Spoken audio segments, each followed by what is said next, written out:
नमस्ते बच्चों। पिछले वीडियोस में हमने अपने अलंकार कंप्लीट कर लिए हैं।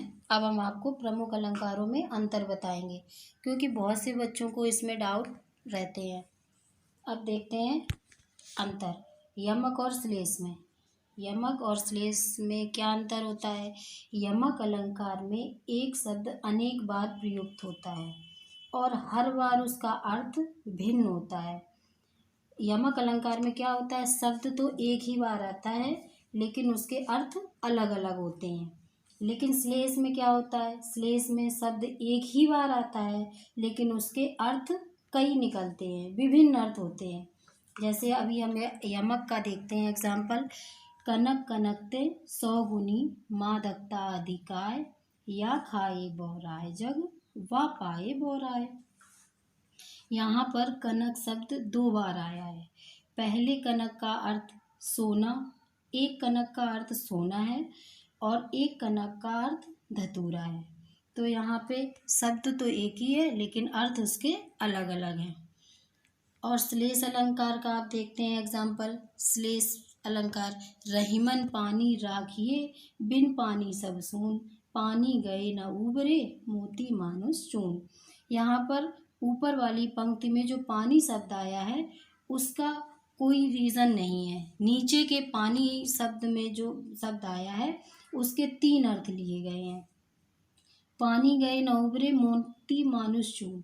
पानी का 3 जगह प्रयोग किया है। मोती से भी पानी का संदर्भ है और मानुष से भी पानी का संदर्भ है और चून से भी पानी का संदर्भ है। पानी का मतलब है, पानी का मतलब मोती की तरह चमकता है, तो इसलिए पानी की तुलना यहाँ पे कर दी गई है। और पानी मतलब इज्जत, शर्म, तो मानुष से उसकी तुलना कर दी गई है। और चून के संदर्भ में भी पानी जल से संबंधित है, इसलिए यहाँ पर श्लेष अलंकार है।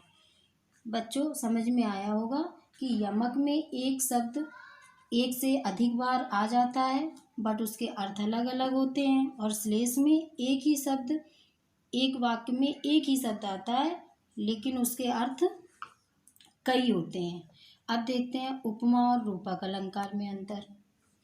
उपमा में उपमेय और उपमान में समानता दिखाई देती है, जबकि रूपक में उपमेय तथा उपमान को एक मान लिया जाता है। अब हमने एग्जाम्पल दिया है उपमा अलंकार का। मुख चंद्रमा के समान सुंदर है। इसमें उपमा दी गई है, मुख की उपमा चंद्रमा से की गई है कि मुख जो है वो चंद्रमा के समान सुंदर है, इसलिए यहाँ पे समानता की गई है, इसलिए यहाँ पे उपमा अलंकार है। और रूपक में क्या होता है?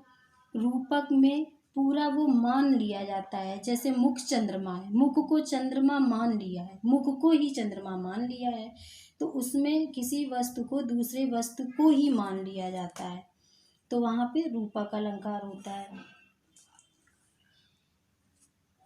अब हम देखते हैं उपमा और उत्प्रेक्षा में अंतर।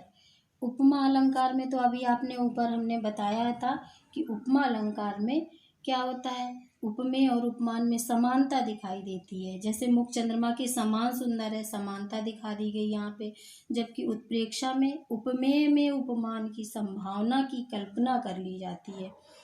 कल्पना यानी उसको मान लिया जाता है, हकीकत में होता नहीं है, मान लिया जाता है। जैसे मुख मानो चंद्रमा है, मुख को हमने मान लिया है, कल्पना कर ली है, मानो चंद्रमा है, तो यहाँ पे उत्प्रेक्षा अलंकार है।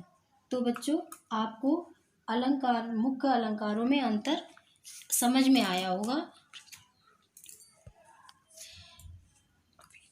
अगर हमारा वीडियो आपको पसंद आया हो तो लाइक शेयर सब्सक्राइब करिए। हमारा वीडियो यहीं समाप्त होता है। धन्यवाद।